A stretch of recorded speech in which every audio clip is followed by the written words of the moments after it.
Pour qui ne me connaissent pas, je suis Coriander Lise Browns. Je suis une grande militante pour les droits des personnes trans en France et à niveau international. Après, je suis aussi formée dans la troisième promotion médiation en santé à l'Université La Sorbonne et j'ai travaillé pendant 5 ans en la promotion de la santé sexuelle et prévention sexuelle à l'association ACEPTST et voilà, je remercie beaucoup à cette association parce que me donnait beaucoup, beaucoup, beaucoup ça veut dire à niveau professionnel et personnel et j'avais évolué par rapport à ça.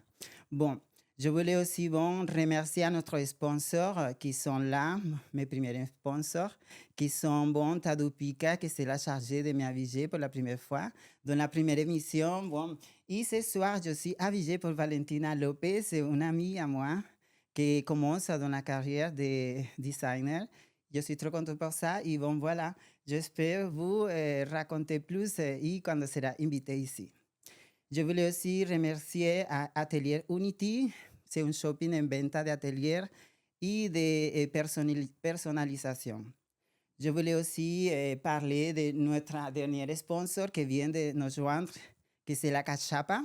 C'est une crêperie vénézuélienne qui est, voilà, pour son propre propriétaire qui va vous attendre là à côté de Versailles. Je voulais remercier aussi de cœur à toutes les personnes qui sont là, qui travaillent à Creatority, Créateur, et c'est un bel espace pour, voilà, donde je fais mes podcasts. Voilà. Et je reviens maintenant avec notre premier invité de la soirée, avec Sébastien Tuller. Bonsoir Sébastien, ça va? Bonsoir, merci à toi de m'avoir invité. Merci Sébastien, c'était un peu compliqué de nous joindre, mais heureusement tu es là, la vérité, je suis trop contente. Je pense que te tenir aujourd'hui, ce soir, ici, dans la deuxième émission, c'est trop important parce que le mois prochain, comme on savait, c'est le municipal. Je pense que pour ça, j'avais vu une vidéo que tu as postée sur les réseaux sociaux et je pensais que pour moi, en tant que militante, c'est très important ça. Je vais présenter ici à Sébastien Tuller. Il est un juriste en droit international et responsable LGBT+, pour Amnesty International France. Bon, voilà. Et depuis quand il milite pour la défense et la promotion des droits humains des personnes LGBT en France et dans le monde entier.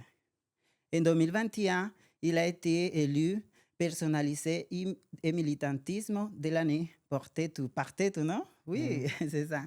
Et bon, il est leader LGBT de l'association L'autre Cercle. C'est ça, non? Bon, merci, bienvenue Sébastien. Pas mal de choses tu as fait, non? Mais merci à toi et encore désolé pour le retard dans mes réponses et pour ma participation aujourd'hui, mais parce que comme tu l'as dit, l'activisme, ça prend beaucoup de temps et des fois on essaye de faire trop de choses en même temps, mais je suis très content d'avoir le temps de Non, et répondre moi à tes questions aussi, ce soir. et moi très contente à la fin de te connaître parce que je pense que te connais beaucoup, beaucoup parce qu'on parlait depuis des mois, des Ouais. années aussi parce qu'on travaille dans les médias aussi, On s'est croisés à la Pride de associatives. Amsterdam aussi, non? Oui, oui, voilà. Bon, voilà, raconte-nous un peu ton histoire, voilà, de ton parcours en tant que militantisme. Est-ce que ça a commencé parce que tu as commencé à défendre les droits humains ou est-ce que, en tant que partie de la communauté LGBT, tu as commencé à défendre les droits qui sont tes droits? En fait, j'ai fait les deux en même temps. Ça s'est toujours un peu croisé dans ma vie. J'ai commencé par militer au centre LGBT de Tours. J'ai fait mes études de droit à Tours. Et du coup, en parallèle de mes études de droit, j'ai commencé à militer, à devenir un activiste pour les droits des personnes LGBTI+. Et comme je m'orientais vers un cursus de droit plutôt européen, plutôt international, je me suis aussi intéressé à ce que faisait Amnesty International. Et après, tout ça, c'est très vite lié. Donc, j'ai rejoint Amnesty en parallèle du centre LGBT. J'ai poursuivi mes études. J'ai fini par avoir ce master en droit européen, droit international. J'ai fini par un stage à la Cour européenne des droits de l'homme. Je suis passé par le défenseur des droits. Voilà, donc, même mon cursus professionnel est assez lié à la défense des droits des personnes.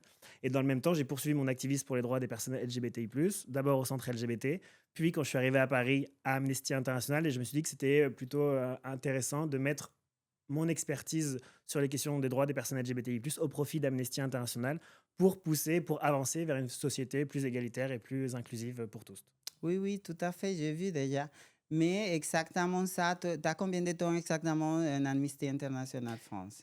À peu près 15 ans, je sais pas, je me souviens plus exactement de quand j'ai commencé, mais en tout cas, coordonne aujourd'hui les actions d'Amnesty International sur les droits des personnes LGBTI+ depuis 2018. OK? J'ai fait d'autres choses à Amnesty avant, Et c'est mais depuis 2018 sur les questions LGBTI+. ça veut dire que c'est toi qui représente Amnesty International quand il y a, comme par exemple l'année dernière, le maire de Budapest qui a interdit la marche de fierté. Tu étais allé, non? Oui, oui, j'étais à Budapest pour cette Pride. J'en ai fait beaucoup des Prides dans ma vie, mais celle-ci était particulièrement historique. Vraiment, c'était vraiment un bon moment de résistance, de voir autant de personnes se mobiliser contre les pratiques autoritaires et contre l'interdiction de cette Pride. Donc, c'était un très bon moment. Et oui, mon rôle, en fait, c'est de coordonner les actions d'Amnesty France sur les droits des personnes LGBTI+, aussi bien le plaidoyer que mène Amnesty que des campagnes. Donc, les interventions, les conférences. C'est moi le principal porte-parole sur les questions LGBTI+, pour Amnesty. Mais je ne suis pas tout seul non plus à militer, parce qu'on me voit beaucoup, mais je ne suis pas tout seul. Sur Oui, oui. il y a toute une commission et de bénévoles qui travaillent avec moi. Oui, oui, tout à fait.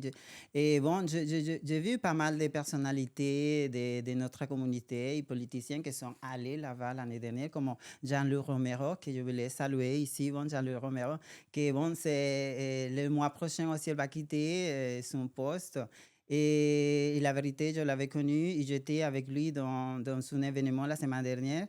Et que la vérité, je pense qu'il a fait beaucoup de choses pour notre communauté depuis des années y que yo suis un peu triste, mais qu'il va continuer, mais je vais saluer parce que je sais qu'on se va revoir bientôt. Bisous. Bon, et je voulais aussi savoir, parce que j'ai vu que tu as vu comme une commission sur Amnesty International France, et on a une commission qui parle d'orientation sexuelle et d'identité de genre. Dis-moi, c'est quoi les missions, objectifs, activités et tout ça? À Amnesty, du coup, il y a plein de sigles pour parler des droits des personnes LGBTI+, mais à Amnesty, ça fait longtemps qu'on en utilise un autre qui était OSIG pour orientation sexuelle et identité de genre. Et d'ailleurs, aujourd'hui, il faudrait rajouter l'expression de genre et les caractéristiques sexuelles pour parler des personnes intersexes. Mais c'était le sigle qui était utilisé à l'époque. Et en fait, juste, c'est que Amnesty, c'est un mouvement bénévole. Vous voyez beaucoup Amnesty il y a beaucoup de salariés qui travaillent à Amnesty. On fait beaucoup de défense des droits humains sur beaucoup de thématiques. Mais Amnesty, ce qui le caractérise le plus, c'est que c'est un mouvement militant de personnes. C'est un peu la différence fondamentale avec Human Rights Watch, par exemple. C'est vraiment que Amnesty, on est plus de 120 000 personnes en France sur Internet, dans les groupes locaux, à militer pour promouvoir et défendre les droits humains. Et donc, pour coordonner un peu ce que fait Amnesty sur chaque thématique, il y a des commissions. Donc, il y a des commissions sur toutes les thématiques sur lesquelles Amnesty peut travailler. Il y a une commission sur le droit des femmes, sur le numérique, sur le climat, sur la torture. Et moi, je coordonne du coup cette commission de personnes bénévoles sur l'orientation sexuelle et l'identité de genre. Voilà, pour défendre les droits dans toutes les formes de discrimination. Et donc, Voilà. dans ce cadre-là, quand je dis on coordonne le travail, ça peut être vraiment voilà, du plaidoyer, des rendez-vous au ministère, à l'Élysée, au Sénat, auprès des élus locaux, on va en parler après. Ça peut être Mhm. aussi beaucoup de conférences, d'interventions en milieu scolaire. Il y a vraiment plein de manières d'agir pour défendre et promouvoir les droits humains. Et donc, si ça vous intéresse, je vous invite à rejoindre Amnesty International parce qu'on Voilà, on va c'est en ça. avoir besoin. Exactement, c'est ça ma question. Si je voulais être bénévole d'Amnesty International, qu'est-ce qu'il faudrait faire? Nous écrire, me contacter sur Ouais. Instagram ou, et on discute avec plaisir. En fait, ce qui est bien avec Nessie, c'est qu'on peut à la fois, comme moi, travailler plutôt à l'échelon national, Oui. voire international, parce que comme tu l'as dit, Budapest et il y a d'autres pays sur lesquels on travaille beaucoup, et on travaille beaucoup notamment sur l'action de la France par rapport à ce qui se passe à l'international. Mhm. Mais on peut aussi agir à l'échelon local. Il y a beaucoup de groupes dont le travail, c'est de promouvoir les droits humains localement, auprès de leur mairie, auprès des acteurs locaux, auprès de la vie associative locale, et d'organiser des débats, des événements localement pour que les choses changent. Tout ne Ouais. se passe pas au niveau national. Et l'enjeu local, il est particulièrement important. Je sais, et au moins essayer de bouger la chose parce que c'est comme ça, parce qu'évidemment, on ne va pas changer le monde, mais il faut faire quelque chose, non? C'est comme ça que la Une chose victoire va. après l'autre. Voilà, exactement, c'est comme ça, paso a paso. Bueno, la vérité, je te dis depuis longtemps que je voulais être bénévole de Amnesty International parce que tu sais que je suis dans le milieu associatif en tant que militante depuis des années. Mais c'est vrai que j'étais un petit peu éloignée de tout ce que c'est ça parce que j'avais passé quelque chose à niveau personnel, une dépression que ça a cassé un peu ma vie publique et professionnelle. Mais heureusement, je suis ressortie, je suis là, forte, évidemment. Ça, c'est pas facile, mais évidemment, nous sommes là, je suis là et qu'il faut continuer, c'est tout. Et parce que évidemment, c'est un poids, c'était un thème que beaucoup de personnes a peur à le dire, à montrer et tout ça, mais c'est difficile, mais ça passe et c'est comme ça, c'est la vie, non? Je pense que mon idée de Amnesty International et toute l'expérience que j'ai déjà au niveau militantisme et d'activisme aussi, et je pense que acquérir toute la connaissance si je viens vers Amnesty International, que c'est mon idée de venir comme militante, parce qu'après, évidemment, je sais que comme vous savez, beaucoup de personnes le savent, que dans mon pays d'origine, Venezuela, il n'y a pas de droits et pour les personnes LGBT+, non plus, et que toutes les connaissances, je pense que je vais rentrer en conversation avec comment se dit, la tête qui est responsable du mouvement des personnes voilà, vénézuéliennes qui va venir à Paris. Et mon idée, c'est de les proposer, voilà, toute l'expérience que j'ai pour pouvoir, tu vois, la donner à mon pays parce qu'il n'y a rien là. C'est pour ça que je suis quitté Venezuela parce que déjà, ça fait plus de 10 ans. Et maintenant, c'est moi. Il n'y a rien là pour Mmh. nous. C'est pour ça que c'est important. Et je pense que je me vois, je voulais d'ici, je ne sais pas, ça peut être d'ici 200, 300, je ne sais pas combien de temps, mais au moins être dans le ministère d'égalité, tu vois, des droits humains, des droits pour les personnes LGBT, avec toutes les connaissances que j'ai en plus diplômée à l'Université La Sorbonne, que je travaille en milieu médical et associatif. Et je pense que c'est important pour moi. Et je pense qu'à Amnesty International, tout ce qui est fait pour les droits humains, c'est important. Et voilà. Surtout qu'aujourd'hui, la question du Venezuela, elle est particulièrement importante Mm. quand on parle des relations internationales et dans l'actualité récente. Et je pense qu'il faut visibiliser, parler d'autant plus de la question des personnes LGBTI+, au Venezuela et la manière dont elles sont traitées, des violations des droits humains répétées. Exactement. Et donc oui, avec plaisir pour travailler là-dessus. Et après, tu l'as rappelé sur la question de la santé mentale. Rappeler Mhm. que la vision d'Amnesty, c'est la vision d'un monde où chacun peut se prévaloir des droits humains garantis dans la Déclaration universelle des droits humains. Et le droit à la santé est un droit fondamental. Et effectivement, il faut prendre aussi le temps de parler de santé mentale, de santé tout court, de santé globale, parce qu'on le voit en tout cas pour les militants et les militantes. Moi, ça fait longtemps que je suis activiste. J'ai vu beaucoup de camarades militants, militantes être en surmenage, de l'anxiété, des burn-out, et Mhm. arrêter le militantisme parce que tout repose sur des personnes bénévoles. Et Exactement. notre bénévolat, il s'ajoute à, par exemple, mon travail professionnel. J'ai un autre temps plein à côté d'Amnesty. Et donc, c'est vrai que cette surcharge, elle conduit souvent à des surmenages et des burn-out. Et j'ai vraiment, moi, ma volonté, c'est de durer le plus longtemps possible et de protéger ma santé mentale le plus possible, même Oui, si des fois c'est compliqué. Parce que je suis persuadé que c'est ce surmenage, cette anxiété, ces burn-out qui sont une des premières une cause d'échec des mouvements de justice sociale parce qu'on c'est perd beaucoup de mémoire, de lutte, d'historique, de personnes qui s'épuisent. Et donc, il faut vraiment prendre le temps de exactement, c'est se ça, protéger. justement ça, qu'on perdait la mémoire de tout ce qui se Oui, passe on perd avec, beaucoup de. Vraiment, voilà, il y a beaucoup de choses qui se sont c'est, passées qu'on a perdues parce qu'on n'a pas essayé. y c'est ça justement parce que je pense que j'ai commencé justement avec un burn-out, parce que je me suis trop dedans, mais évidemment, c'était 2020, c'était le Covid au Hmm. début, je travaillais pendant 12 ans, voilà, ça en a arrêté. Est-ce que, à niveau associatif, il n'avait pas de droit à faire rien? Évidemment, avec 2 personnes de l'association, je me battre avec tout le monde pour pouvoir venir chez quelqu'un, pour pouvoir les donner à manger, à faire la traduction, parce que ça fait pas longtemps que venait d'arriver en France, il ne parlait pas français, elle était malade, elle n'a pas à manger, elle n'a pas rien. Et qui personne est là? Tu sais que pour nous, les personnes transgenres, nous sommes les plus oubliées. Et c'est pour ça que je me suis battue avec les polices, avec tout le monde. Dans la rue, je les suis dit, bon, si je ne viens, si on ne vient pas à donner ça, personne ne va venir. Et voilà. Et c'est pour ça, je pense que je m'ai oublié à moi parce que la vérité, c'était trop difficile à l'époque.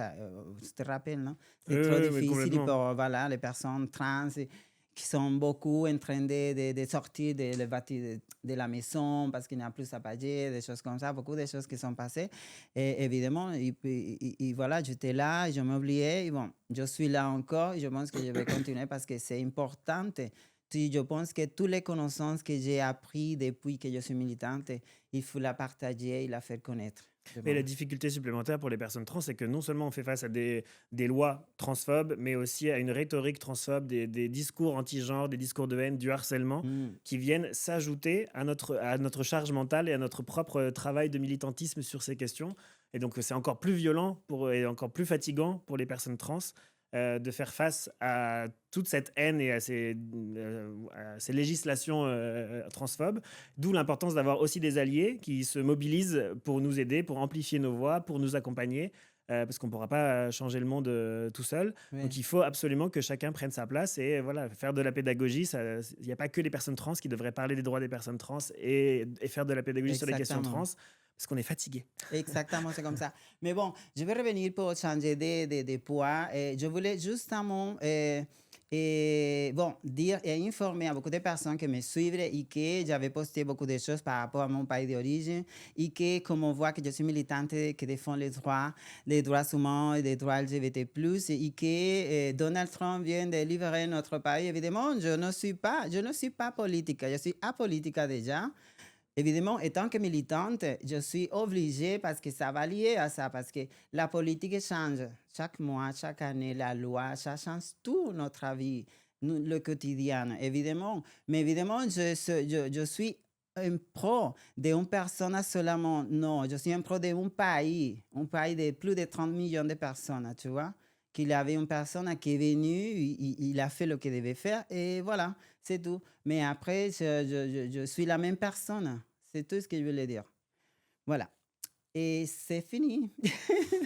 Bon, je vais commencer pour commencer à parler l'important que c'est le moins, non, c'est pas le moins important. Je pense que quand j'ai vu ta vidéo et en parlant de l'évolution des droits pour les personnes trans et LGBT+, en France, et la lutte de toutes les formes de discrimination, la responsabilité est des gouvernements et de l'État, non? Tu penses, comment c'est Oui, ça? lutter contre les discriminations, c'est une affaire de chacun, chacune, de tous. On peut tous lutter contre les discriminations, mais c'est avant tout une responsabilité de l'État qui a signé des engagements, qui a pris des engagements pour protéger les citoyens et reconnaître l'égalité des droits entre toutes et tous. Donc, c'est à l'État avant tout, oui, de prendre des lois, prendre des mesures pour reconnaître et protéger les droits de tous et toutes sans discrimination. Exactement. J'ai vu que tu avais posté dans tes réseaux sociaux, ça fait quelques semaines, et c'est pour ça que je t'ai bien envie de t'inviter à l'émission parce que comme le mois prochain sera le municipal, et évidemment, il va changer tous les élus qu'il y a dans ce moment. Et je pense que c'est important de donner des conseils comme tu as fait. Et je pense que je voulais aussi montrer à tous mes followers, les personnes qui vont regarder et écouter ces podcasts. Dis-nous à peu près, c'est quel le conseil que tu donnes à les prochains élus pour les municipales, l'élection municipale? Avant de donner des exemples, il y a deux choses que je veux dire parce que tu as quand même beaucoup parlé du Venezuela et de Donald Trump. C'est de dire Mhm. qu'aujourd'hui, on vit dans une période où, au niveau international, on attaque de plus en plus le droit international, on attaque de plus en plus les mécanismes internationaux qui sont censés nous protéger. Même au niveau national, la politique, on l'a vu en France, on a des successions de ministres, de gouvernements, et c'est assez la pagaille au niveau international et au niveau Mhm. national. Et du coup, je suis vraiment de plus en plus intimement convaincu que la résistance, elle doit aussi se faire principalement au niveau local. C'est au niveau local qu'on peut agir, c'est au niveau local qu'on peut convaincre ses amis, ses camarades, ses collègues de bureau. Et donc, je pense que les municipales, c'est un enjeu particulier de mobilisation et de résistance. Même pour ce qui se passe au bout du monde, il faut déjà commencer aussi près de chez Oui. soi. Et les municipales concernent aussi les droits des personnes LGBTI+. Mhm. Comme je le disais, c'est avant tout une responsabilité de l'État de lutter contre les discriminations, mais au niveau des mairies, c'est dans la compétence des municipales, des maires, de mettre en œuvre ces droits, cette effectivité des droits. Et donc, j'ai fait, oui, cette petite vidéo pour essayer de donner 10 recommandations, 10 idées aux candidats, candidates pour ces élections, parce que j'ai l'impression qu'on ne parle pas assez des municipales et qu'on parle encore moins de la lutte contre les discriminations dans le cadre de ces municipales. Et donc, dans les 10 mesures que j'avais proposées, il y avait la première, l'éducation aux droits humains, parce que ça me semble le plus important de faire de la sensibilisation. Donc, rajouter l'éducation aux droits humains ou l'amplifier, la lutte contre les stéréotypes de genre dans les études, dans le périscolaire, mais aussi utiliser l'approche culturelle de la ville, les livres, la programmation culturelle pour mettre en avant des idées, des identités plus diverses. Une des deuxièmes mesures, c'était mieux soutenir les associations LGBTI+. Et il y aurait plein de choses à dire sur le soutien aux associations. Il y a différents Mhm. types d'associations, associations sportives, LGBT, les associations de mémoire. On a beaucoup parlé Oui, de l'histoire des c'est luttes. On a besoin de mieux transmettre cette c'est histoire et ces connaissances pour pouvoir pour dans pouvoir lutter l'avenir, voilà, aujourd'hui. et pour l'avenir aussi, savoir qu'est-ce qu'on avait vécu et comment on est arrivé juste là. Et on voit bien que de plus en plus, on s'attaque aux associations et que de plus en plus, on va avoir besoin d'amplifier ces luttes. Donc, c'est pas maintenant qu'il faut arrêter de soutenir les associations. J'avais proposé aussi de mieux former les agents, agentes de l'état civil ou de tous les agents municipaux, particulièrement l'état civil, parce que les personnes trans, pour le changement de prénom, par exemple, vont à l'état civil et il ne faut pas qu'il y ait de soit mégenré ou des attitudes agressives, violentes de rejet quand on va Oui, accéder à un service oui, municipal. oui. J'avais proposé une formation spécifique aux agents de police municipale parce que justement, il y a un enjeu avec la police et le regard qu'elle porte en termes de violence aussi sur les personnes, sur les femmes LGBT. et les personnes LGBTI+. Et après, il y a aussi un besoin de mieux coordonner comment on lutte contre les discriminations au niveau local. Donc c'est pour ça que tu parlais de Jean-Luc Roméo-Michel à la mairie de Paris, mais c'est vrai qu'il faut un service spécifique pour lutter contre les discriminations ou au moins qui intègre la question des droits humains pour justement piloter cette action au niveau local. Et donc, comme il existe des plans au niveau européen, des plans au niveau national, je proposais aussi qu'il y ait des plans au niveau local pour que les institutions locales se mettent en lien, la région, le département, la préfecture, la mairie, pour mieux coordonner ces droits des C'est- personnes LGBTI+. Et après, voilà, après, il y a plein d'autres choses qu'on peut faire, de la communication publique, de renommer des noms de rues, des passages aux couleurs de l'arc-en-ciel. Mais il ne faut pas que cette communication, c'est pas du pinkwashing, il faut vraiment une intention particulière de mieux visibiliser nos identités et utiliser le pouvoir de la mairie, des vœux municipaux pour aussi dénoncer ce qui se passe à l'international et utiliser vraiment toutes les compétences municipales, aussi bien le jumelage avec d'autres villes dans d'autres pays. Il y a des villes qui étaient jumelées avec des villes en Pologne, en Hongrie. Oui. Et ben, utiliser ces jumelages pour parler des droits des personnes LGBTI+. Voilà, donc c'était 10 idées comme ça, un peu fourre-tout. Il y a aussi les arrêtés municipaux qui ciblent particulièrement les travailleurs et travailleuses du sexe, parce qu'on sait que dans les communautés trans, aujourd'hui, aussi en raison de la précarité, de la transphobie, il y a beaucoup de personnes trans qui sont dans le travail du sexe, et toutes les lois qui les criminalisent le travail du sexe rend encore plus compliqué Oui, l'accès oui. l'accès aux droits, l'accès à la santé, et donc voilà. Et si la personne est, voilà, sans papier, la variété de la langue, c'est un plus. C'est Un des plus del violences qui plus, voilà, s'exacerbent, exactement. exactement. Y non, non, je pense que c'est important tout ça et le dire et redire, bien sûr, parce que évidemment, comme tu viens de dire, ça commence, je pense que proche chez nous, parce que c'est là qu'on commence vraiment à pouvoir, toute la chose qui doit dépasser, parce que toute la chose de toutes les discriminations qui passent pour les personnes en général, tu vois, mais pour la communauté LGBT+, tu sais comment ça marche, parce que étant que partie de cette communauté comme moi, je pense que c'est important de le dire et le redire. Mais bon, c'était des petits conseils qu'on donne, bien sûr, mais ça sera bien que tous les cellules apprennent par cœur, non? Et que, voilà, et que le fait, voilà, parce que ça sera bien, parce que évidemment, on n'invente plus, on n'invente rien, parce que justement ça qu'on dit, c'est justement ce qu'on a besoin pour tenir une vie digne et voilà, dans tous les domaines, travail, santé, et tout, non? Oui, j'ai même pas l'impression d'être hyper innovant ou hyper. Je trouve pas le mot, mais en fait, les revendications ou les propositions que je fais aux candidats, candidates, ça me semble être la base de ce que chacun, chacune devrait faire Oui. pour atteindre une société plus égalitaire et plus inclusive. Tu le Euh, vois comme ça parce que c'est toi, évidemment, que mais tu as des on années, en est loin exactement, encore des années, c'est pour ça que tu le vois. Mais c'est juste ça, que je pense que Hmm. les cellules qui vont venir, ils s'en foutent de ça, même qu'ils s'en foutent de ça parce qu'évidemment, ils vont faire la chose qui, tu sais, qui les approche pour gagner des votes, des choses comme ça, parce que c'est comme ça. Alors qu'on vit dans une société où il y a de plus en plus de personnes qui s'engagent, Et qu'on regarde les exactement, marches des c'est ça qu'on fiertés, a il y a de besoin. plus en plus de marches des fiertés partout en France. Je crois que l'année dernière, il y en avait plus de 70. Donc, on voit bien qu'il y a une jeunesse, il y a une population de la société civile qui est particulièrement sensible à ces questions et il serait temps que les élus, les candidats, candidates participent à ce mouvement et résistent. On voit bien qu'en plus, la question des municipalités dans le monde dans lequel on vit a une place importante. On l'a vu aux États-Unis avec New York, on l'a vu avec Budapest, quand il y a les pouvoirs autoritaires, les politiques autoritaires se mettent en place, quand on en vient à interdire des rassemblements comme la Pride, on Mhm. peut, au niveau des mairies, être des bastions de résistance, comme l'a été la mairie de Budapest, qui, malgré les interdictions, malgré les menaces, malgré les intimidations, a maintenu cette marche des fiertés. Et aujourd'hui, le maire de Budapest, on l'a appris cette semaine, est poursuivi par Oui, l'État oui, hongrois oui. pour justement avoir maintenu cette Pride. Mais c'est pour vous dire à quel point c'est municipal et l'échelon local, ça peut vraiment être Ouais. des échelons Mhm. de protection aussi Mhm. contre les politiques autoritaires et les pratiques autoritaires Ouais. qui, je ne le souhaite pas, risquent de se multiplier dans les Si, années si, qui c'est un viennent, y exemple parce compris en qu'on a France. beaucoup de fronts ouvertes partout. Mais je pense que ça commence comme ça, tu vois. C'est une bonne nouvelle pour la communauté parce que il faut lutter ensemble, c'est pour ça. Il pour lutter ensemble. Complètement. Bon, c'était un petit message pour les cellules qui vont à la municipale. Pour le mois prochain, je pense que c'est important de nous écouter à la communauté LGBT+, et lutter pour notre droit et pour toute la lutte et pour les discriminations de toutes les formes. Je voulais remercier bon, à ti, Sébastien, si tu voulais dire quelque chose à la fin, si est-ce que tu as un projet à futur, non? Et avant, voilà, le week-end, c'était le festival Amnesty à Ce filmer, week-end, non? c'était le Amnesty Film Festival. On a mis en scène pas mal de films, dont un deux qui traitent des questions des droits des personnes LGBTI+. Hier, on a animé un débat avec Accept ST, notamment sur la crise du VIH au Chili dans les années 80, avec un super film d'un nouveau réalisateur chilien assez jeune qui a écrit un très beau film qui était C'est à la diffusé en Bastille, avant-première hier. ouais. Il sort le 18 février, il me semble, Le mystérieux regard du flamant rose. Et les projets à venir, je pense que de plus en plus, il faut arriver à mieux se mobiliser collectivement. Tu parlais de la résistance et de Mhm, collective. mhm, Ensemble, on va plus loin. Ensemble, on est plus fort. mhm. Et je pense qu'il faut, malgré tous ces algorithmes qui sont contraires à nos droits, il faut mieux utiliser les plateformes et mieux créer des réseaux de solidarité.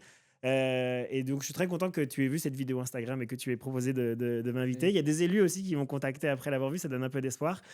Donc, j'invite tous ceux que ça intéresse ou qui veulent suivre l'actualité d'Amnesty ou des droits des personnes LGBTI+, à venir nous suivre pour amplifier Exactement. notre force et notre pouvoir de Une autre résistance. raison, voilà. Cette résistance queer, on en a Ah, besoin, on va en avoir besoin, donc rejoignez-nous. así es. Bon, merci beaucoup, Sébastien. Merci pour venir. Et Merci à j'espère toi. que bon, ta continuation. Et j'espère te revoir bientôt. Avec Merci, plaisir. merci. Merci Et beaucoup. bon, et comme ça, on finit bon, l'interview avec Sébastien Tuller. Tuller. Bon, Merci merci, beaucoup. merci et à bientôt. À très vite. Merci beaucoup.